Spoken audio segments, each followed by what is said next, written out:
Soul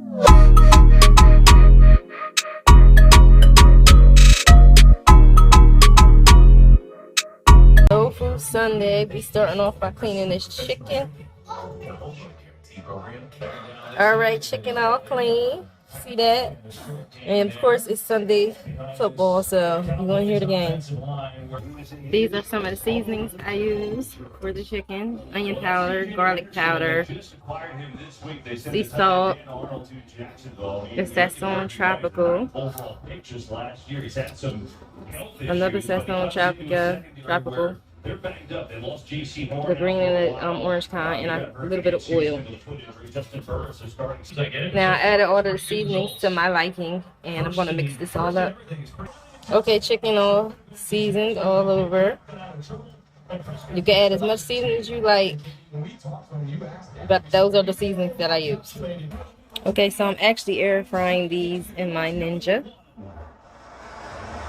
and I'm gonna put them in there so you can't put many in there at one time, but I'm gonna fry 5 at a time, and I'm gonna let it cook for about approximately 20 to 25 minutes, and stirring it in between. Making some baked mac and cheese. Already got the water ready. I'm waiting for it to come to a boil. I put salt in there, a little bit of oil, and once it comes to the boil, I'll add my noodles, the elbow noodles. Check it on the chicken. Look at it. Got about 7 minutes. Look at it. Nice and crisp. Look. Now my water is actually ready to put the noodles in.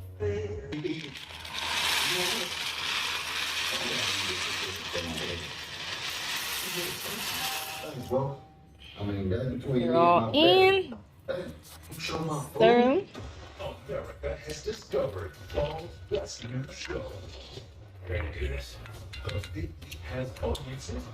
And I'll be back to you guys in a little bit. Cheese all done. Drained out. I'm going to add 2 cups of milk to this. Okay, what I have in here now, I have 2 tablespoons of butter. I put sour cream in here. Of course, that's what I use. No judgment zone. I use an egg in here, salt and pepper. And I'm going to stir all this together. If you hear him in the background, he's going off about the football game. So I'm going to stir this all up. Then I'm going to add the cheese. Okay, I added 2 cups of cheddar cheese, sharp cheddar cheese, and 2 cups of mozzarella. Cheese all mixed in. I'm about to set up and put it in the pot, the pan that I'm actually going to bake it in. This is the pan I'm actually going to use. I'm going to transfer it from there to here. Okay, it's now transferred. I'm going to add some cheese to the top.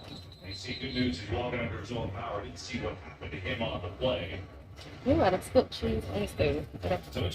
Okay, I added the extra cheese to the top, along with some pepper and parsley. And I'll show you the end results. I also set the stove at 375. Alright, y'all, here go the end results of the mac and cheese. I also have some broccoli on the side.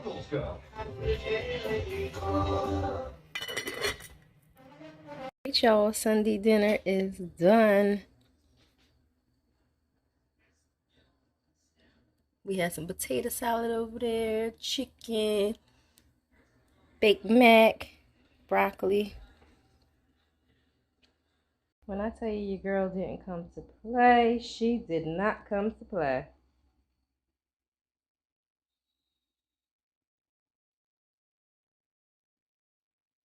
Soul Food Sunday. 3rd video for October. Hey y'all, what's up? What's up? Welcome back to my channel. Today I'm having a Soulfoodtober. You know it's the month of October. I gotta make videos for the month of October. So this is Sunday. I have some baked mac and cheese, some broccoli, potato salad, and chicken, of course.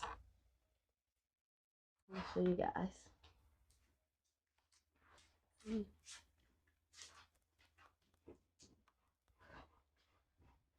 Okay. One of them will be and I have some fruit punch. And I'm going to do a little story time off of Fatal Attractions. Watched another movie. Your girl was into it. It was like, it was one of them. All right. I'm about to start off with a prayer. And then we're going to dig in. And then we're going to start this story time.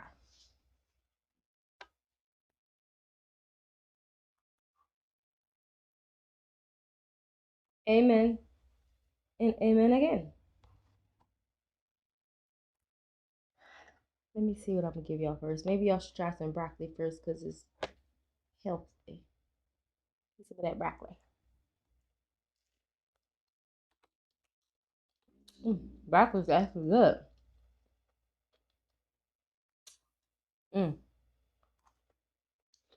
Season it.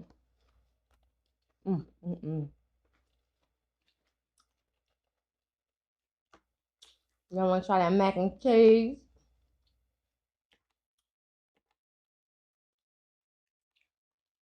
As y'all can see, I like did little clippets of how I was making stuff with the mac and cheese.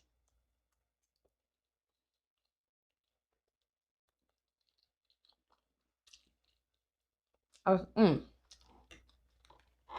was supposed to make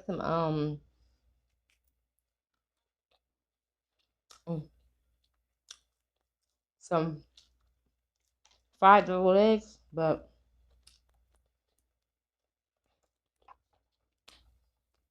realized I didn't have a lot of eggs, and I wanted to, stack them up.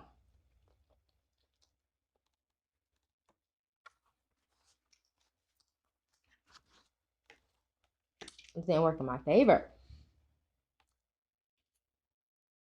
Somebody outside.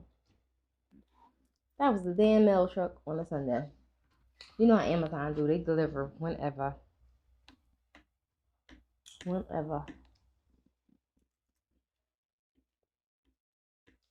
So good.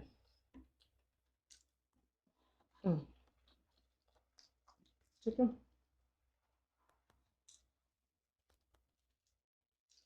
The chicken was air fried. It's so good. So good.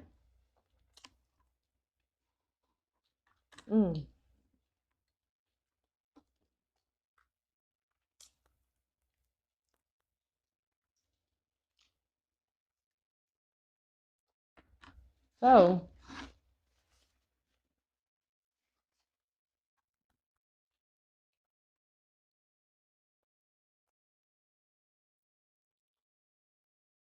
today's story time is about a girl named Gracie.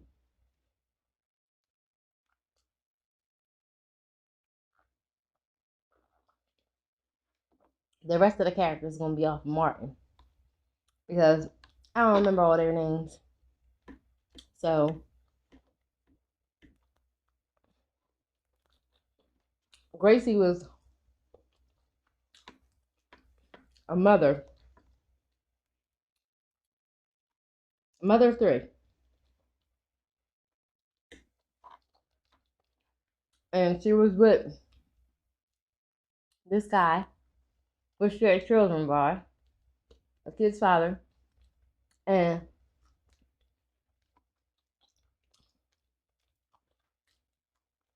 everything was all good for a minute. Out of nowhere, he started being verbally abusive. Like, he didn't put his hands on her, the kids, but he was verbally abusive. Enough from where Gracie said, it's time to go. She said, I had to leave Tommy.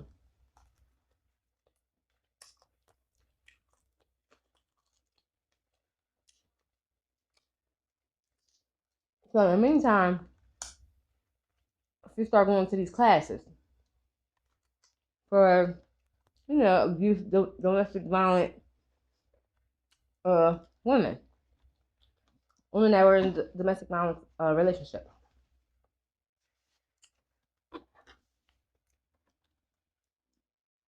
Once she went to this program, she met some girl. She was telling me she really had no place to stay. She was about to lose her kids. All that.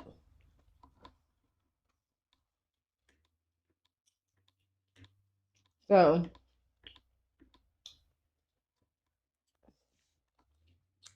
it was one girl in there that was also going through the same situation. She figured, I can help you. I can lend a hand. My brother and his wife, they help people like you. You know, people who don't have a place to stay. So they let her come stay there.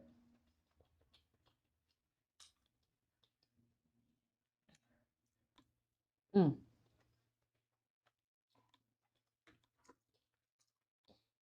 Once she went and stayed there, like the wife just accepted her and just let her come in. The whole time, alcohol. The whole time, the wife accepted her because he hadn't told her that was his cousin coming to live there. Gracie was his cousin. Now, this was Martin. Let her come live with him, his wife.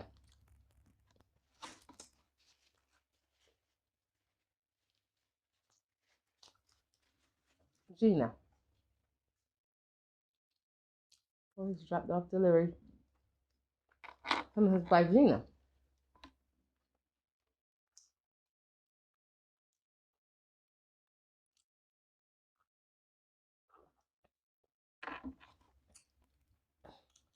So Gracie was so glad, you know. Then one day, Martin ended up getting pulled over.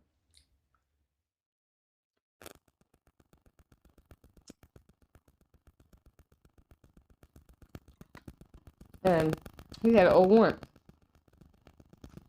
So he had to do 90 days in jail. 60 to 90 days. So by the time he got out, his wife paid him. Well, I mean, I'm sorry. His wife Gina had got really close. Really, really close to Gracie.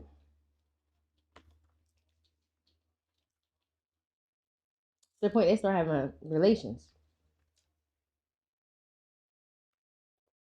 Like sexual relations.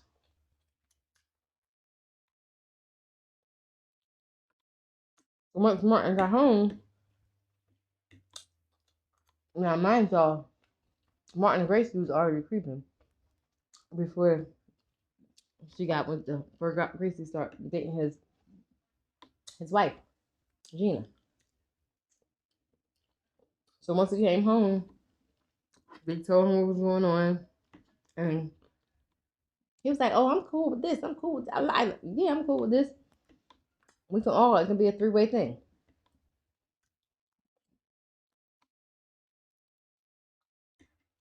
So everybody accepted it.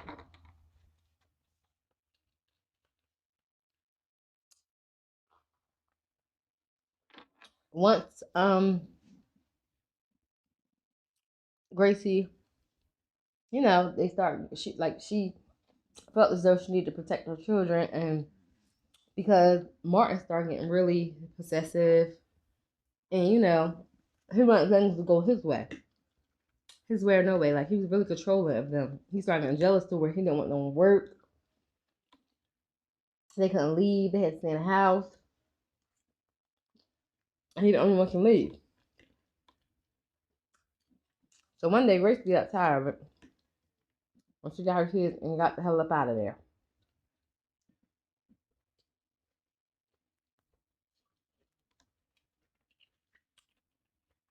Now, this one, the twist comes up. The police department got a call. Now, this is in South Carolina, Greenville, South Carolina. The police got a call that there was something on his lady's porch in a black trash bag, and a threatening letter left on her car.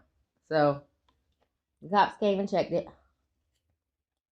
Once they got there and checked it, they realized it was a foot in a hand. So they thought somebody was playing tricks or something at first. Once they checked it, it was from a human being.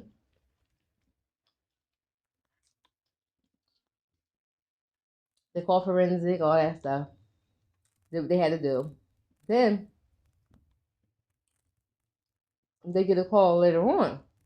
But they had a letter addressing Gracie.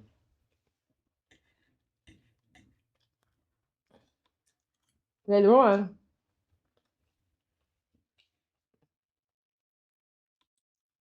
somebody else called a cop because she was walking her dog and the dog ran up to this bag on somebody's step. Once they got there, they checked it and it was another foot and hand. So they did the same procedure.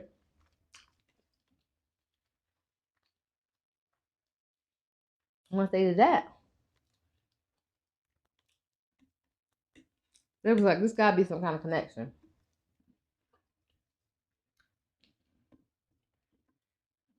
It was also a threatening letter to Gracie. So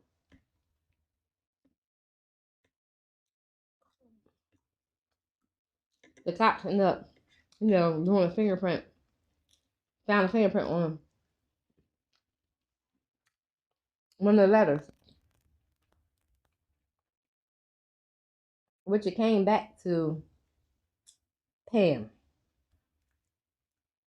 Pam, somebody who didn't have nothing to do with the story, came back to Pam. So those dismembering body parts was Pam's. So they went to her family and told them what was going on, what happened to Pam. They found her body parts and they couldn't believe it. But they did tell the police that she was on drugs. She was never able to get herself together since she was in school. Like, she was just a problem child. She was one of 7 children. She was the youngest. And she started prostituting and doing all that stuff. So Martin was so in love with Gracie and wanted their love circle to be together. Like, wasn't supposed to split up ever. He was supposed to run this, and that was it. So once Gracie left, he had to find somebody to replace her. But he really wanted Gracie. So he goes and looked for somebody. He acted like he's a vice police officer.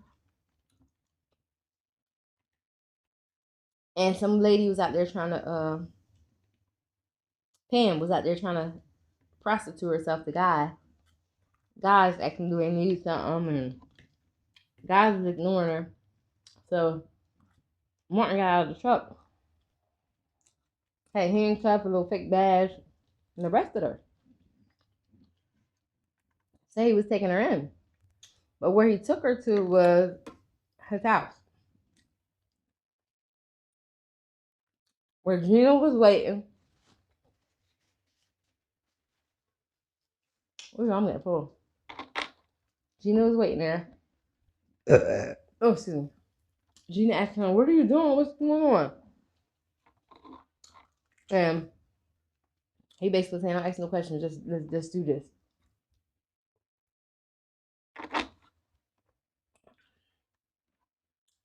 They got this girl, stripped her to her brown panties, and they try to make calls to Gracie's family, threatening them so Gracie can come back with her, acting like she was Gracie. But once the cousin heard the voice on the phone, like they knew it wasn't Gracie, they hung up. So when they figured out that plan didn't work, that's when he decided to try to cut her up. And once he cut her up, he tried to cut her up with a machete at first. It didn't work. He wouldn't cut it right. So he went and got gardening snippers, which he ended up cutting her hands and feet off with that in the bathroom. It was so messy. So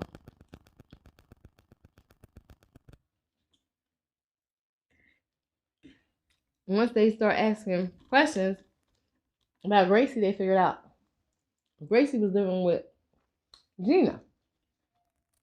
So the cops went to Gina's house. Asked them, was Martin there? And she was like, no, he's not there. So they was like, if you're lying to us, we need to search your house. If you're lying to us, we're going to lock you up too for aiding and abetting. So she was like, okay, search it. Like nonchalant. Once they searched the house,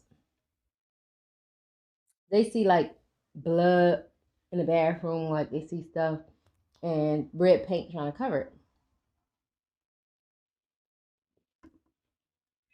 They keep looking. And guess who they find in the mother closet? Martin. His bitch trying to hide in the closet. They pull Martin out. And lock up Gina too. How she lied. Guess what Gina did when she got to the station? She started talking. She told them that Martin was so obsessed with Gracie that if she didn't come back, they had to get another girl to try to take her place. But once he couldn't get her back, he said, we gotta kill Pam. She said he wanted me to go in there and smother her. Gina said he wanted her to go in there and smother her. And Gina was like, choke her with a stitching cord. Gina says, it's not working. I can't do it. I'm not strong enough. So he jumps up mad. Go in there, put a plastic bag over her face, and strangles her to death. And then take her in the bathroom. It cuts her up. This is coming from Gina. So once Gina helps him do everything he had to do, she said she really didn't want no more parts of it, but he was controlling.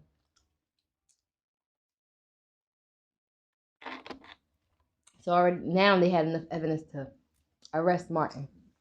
Because first of all, they went and picked up Tommy, and he had all the alibi, like the baby dad, and he ain't had nothing to do with it. He had an alibi, solid alibi, and the first person they go to is the baby daddy, your baby mama, whatever. But they went to them, they figured out he didn't have nothing to do with it. So that's when they did all that stuff and went to him. But in court, when I was testifying all that stuff, y'all probably hear my dog snoring. Once they testify and all that stuff, she testified against him.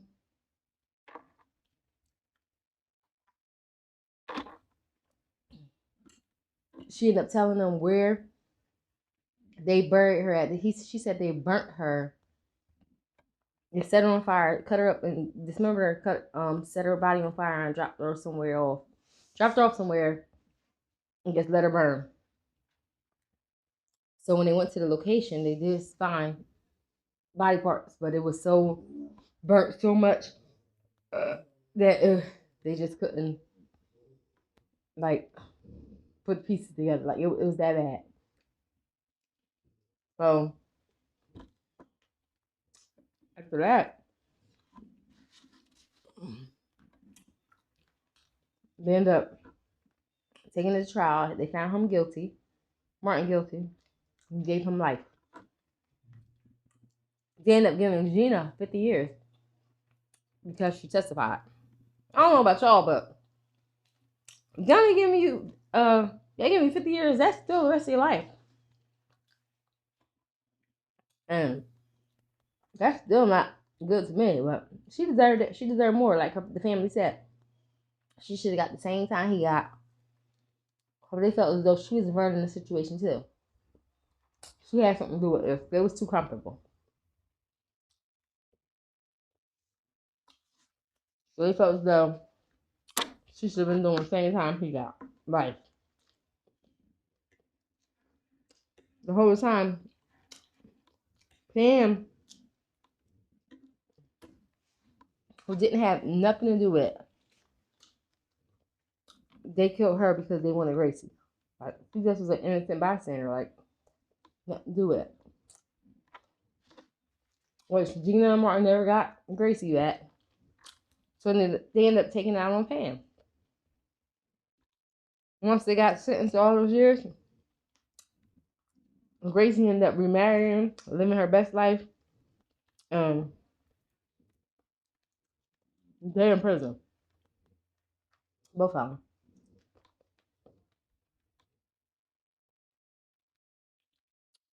And that was crazy. He was that obsessed with Gracie that he took another human being's life because he couldn't have her. If I couldn't have her, nobody gonna have her. That's what he thought. And he still didn't have her. She went in hiding so good she couldn't even find her. But come to find out, the people who he put the feet and hands, the bag, trash bags on, was her mother, Gracie's mother, and Gracie's aunt. So he was trying to intimidate them to make Gracie come around, and that didn't work. So Gracie was never really around her family like that, right? So that still didn't work. He still couldn't find her. So his plans didn't work.